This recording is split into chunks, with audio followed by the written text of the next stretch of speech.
kung kayo po ay senador, would you have voted also to archive itong impeachment complaint at hintayin para merong option daw? Hindi ko rin alam kung ibig sabihin ba dead na yung impeachment complaint na tulad ng sinabi po ni Senator Tito Soto o yung sinabi ni Senator Escudero naman na i-archive natin para just in case the Supreme Court decides to reverse its ruling, we can get it back, no?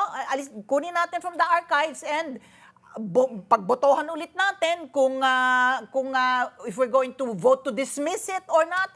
Ano po ang ang saloobin niyo dun sa naging decision po ng ating ng Senado kahapon? Simple lang yan at tama yung ginawa ng Senado. Pag sinabing i-archive, parang ilagay mo lang muna sa storage at antayin natin yung desisyon ng Korte Suprema sa motion for reconsideration. Halimbawa at sinabi ng Korte Suprema, nagkamali kami, kailangan magtuloy yung trial, bubuhayin ngayon yung kukunin sa archive, ang tawag dyan revival.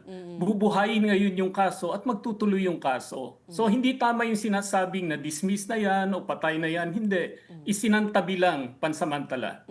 So, At tama yung decision. Go ahead. Excuse me, marahil lang sinasabi na dead. It could be dead because para i-revive mo yung archived na impeachment complaint na yan, Kailangang botohan. pagbobotohan mo pa rin eh. Na naman. Ulit, di ba?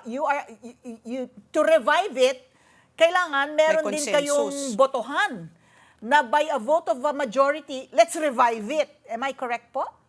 Yeah, what is common dun sa mga sinasabi ng mga senador na bumoto ng yes sa archiving ay yung paniniwala na kung ano yung sabihin ng Supreme Court ay dapat sumunod yung Kongreso, dapat sumunod yung Senate. At sa palagay ko, pag halimbawa lang at sinabi ng Supreme Court na nagkamali sila at dapat ituloy itong impeachment, ay itong mga senador na nakakaintindi ng batas at karamihan sa kanila mga abogado, susunod sila. At pag nagkaroon ng motion to revive, they will vote yes. Let's get together. Sunnet 25. Sunnet 25.